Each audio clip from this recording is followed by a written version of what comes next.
Welcome to the Nerd Party. Hello and welcome to another Between Takes episode of Missing Frames.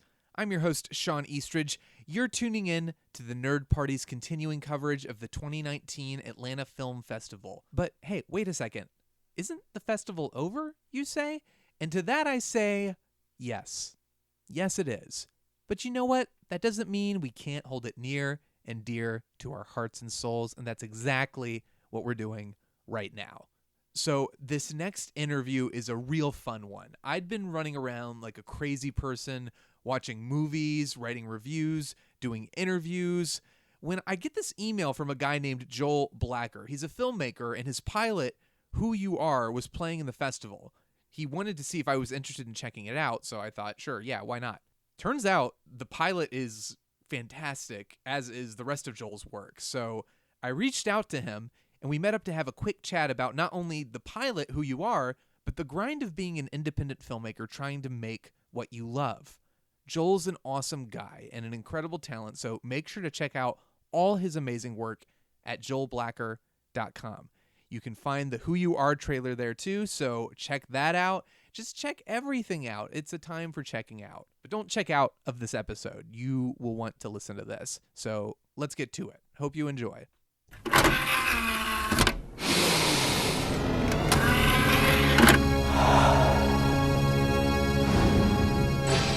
Now available to own on video cassette.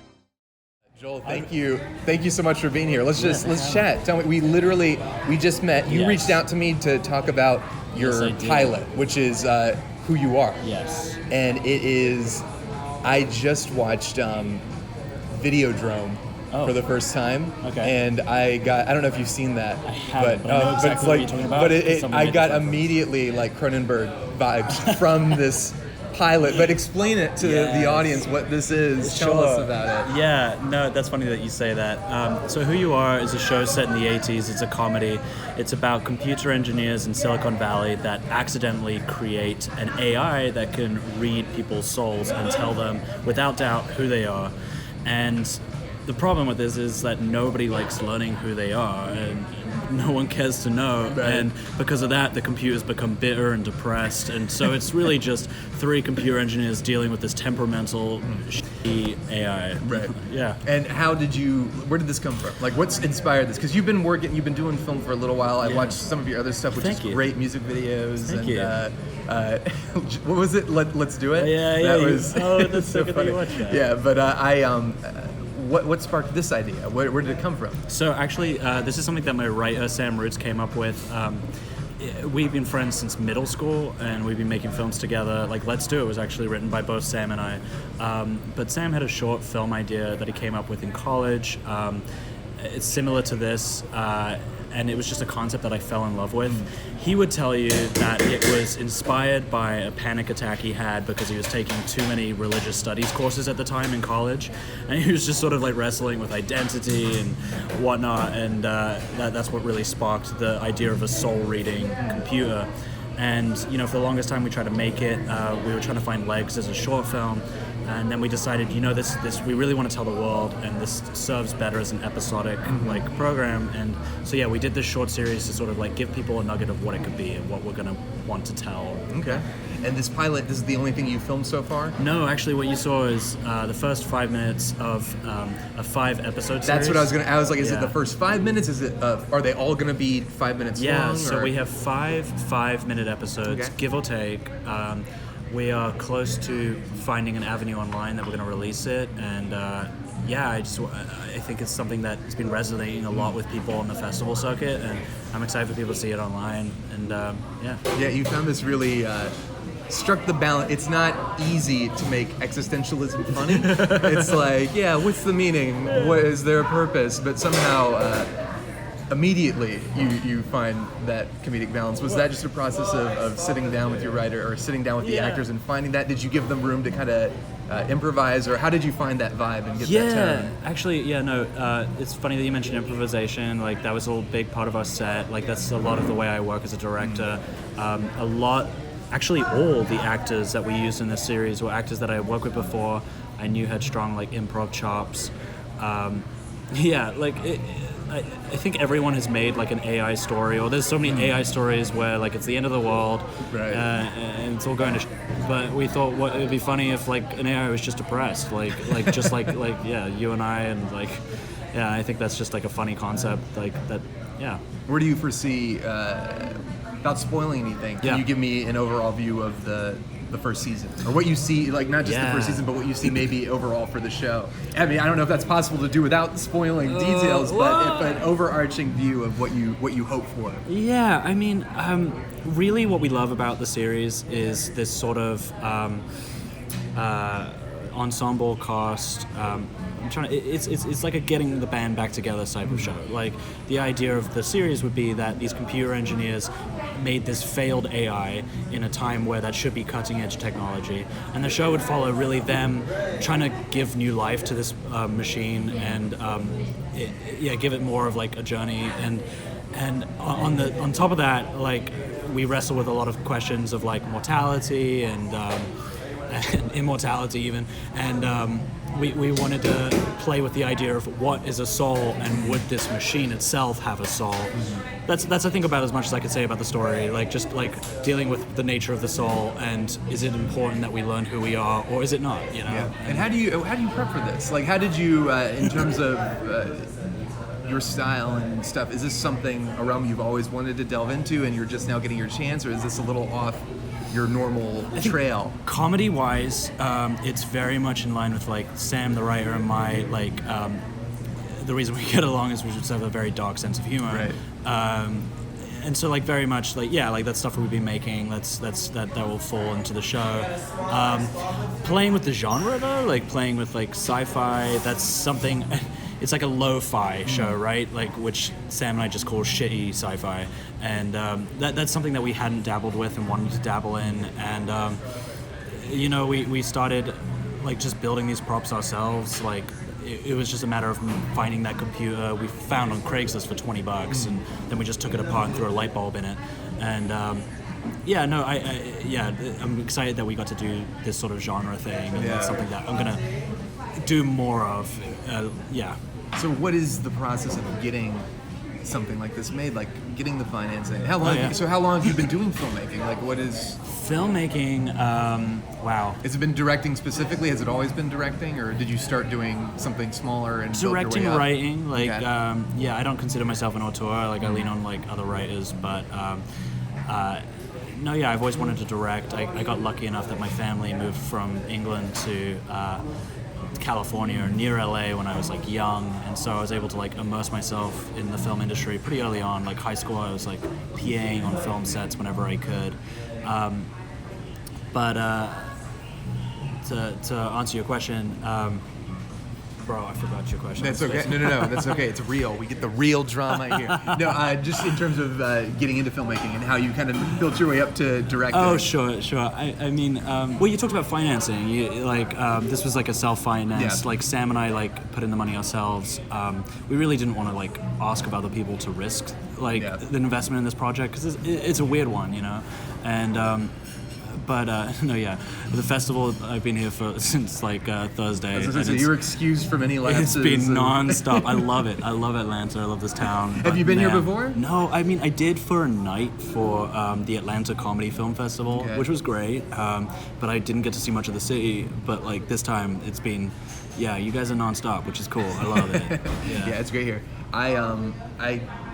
What other, I guess, specific influences for you as a filmmaker? Yeah. Who do you look to? And did you look to anyone outside your normal wheelhouse when you started prepping this? Yeah, I do music videos because I think music videos have been like my biggest inspiration over like the last few years. It's just a space that, like everyone thinks of like MTV back in the day, but like music videos are resurging. There's like it's a space for like low budget filmmakers to like make a statement piece or whatever. And so many great directors got their start exactly. there. Danny Boyle, David Fincher. Well, like Hiro Murai, who like does Atlanta. Yeah. And, like he's like sort of my a key inspiration for me, where like, you know, he dabbles with comedy and then like these surreal elements in his stuff, and like that to me is like very like it speaks to the show and like what I want to do. And so like music videos like the Daniels, like they're very big into like practical effects. Did you see the movie last night? I did. How was it? I missed it. I'm so bummed. Oh my god! I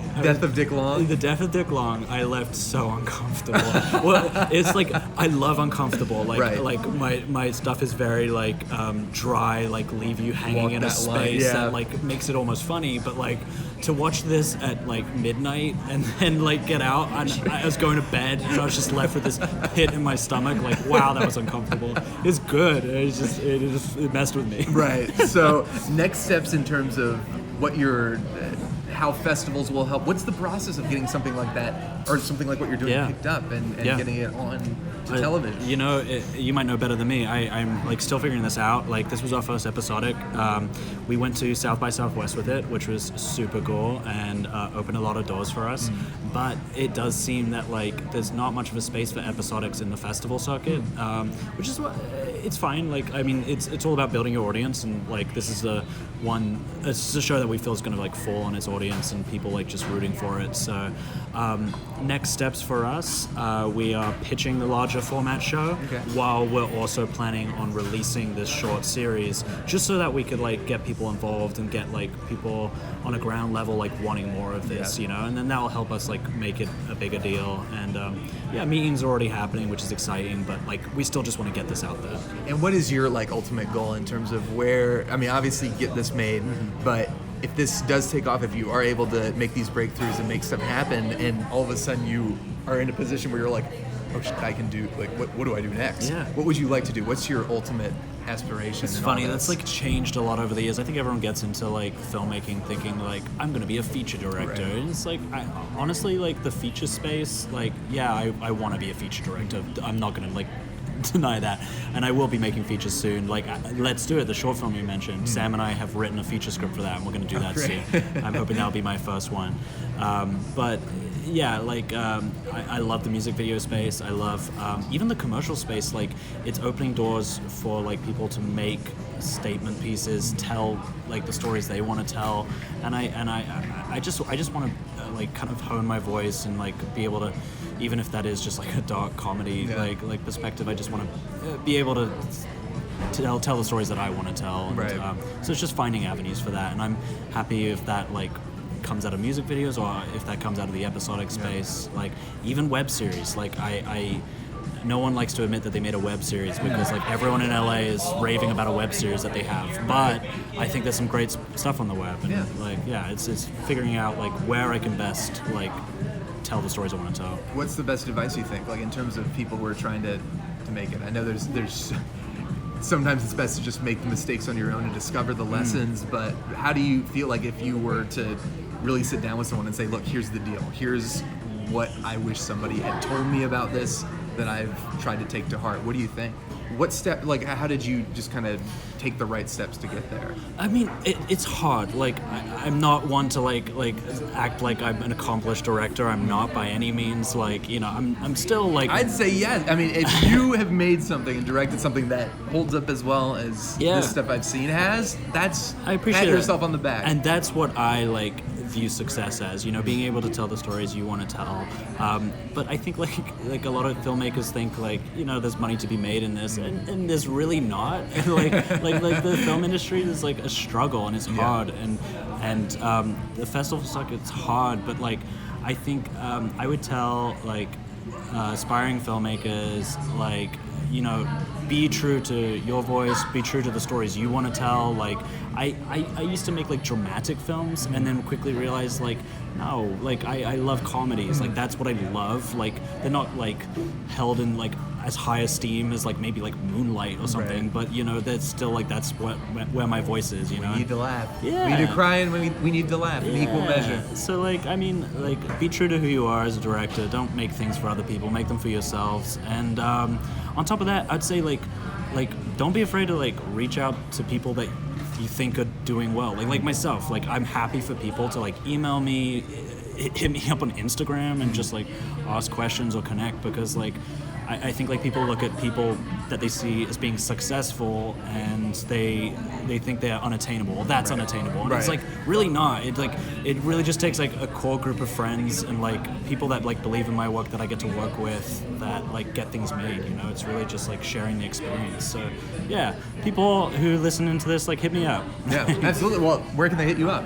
I'm on Instagram. I'm on Facebook. I mean, honestly, What are your handles? All the socials. I'm at Joel J Blacker, JoelJay Blacker, just BLACKER. Awesome. And then please follow the show. Like I think like social media is where we'll first announce where we're gonna put the show. It's gonna be soon, so people like bear with me. But like if you follow at Who You Are series, like we're gonna be able to update that with news very soon. Awesome. And is there any way, if people, all this information in terms of your website and things like that, if people follow you, will they have access to your videos and seeing stuff if they want to check you out? Yeah, I mean, I guess the best portfolio for my work is my website. If you go to joelblacker.com, like that's where I put all my stuff. And I'm trying to. I hate Instagram, and honestly, it's funny. Like our show is very reflective of like us just like hating tech in general. Right. Yeah, like that's kind of the synopsis. But on the flip side of that, I got to make it work to my advantage. So, Yes, don't we all? I'm available on all the social medias. Perfect. That's the way to do it. Well, Joel, thank you so much. Thanks, is there man. anything else we got to add? Yeah, tech isn't out to kill you or destroy you. It's just to make life more miserable, I think. I think that's really where it is. Perfect. Joel, thank you so much. Hey, thank you, dude. I appreciate this.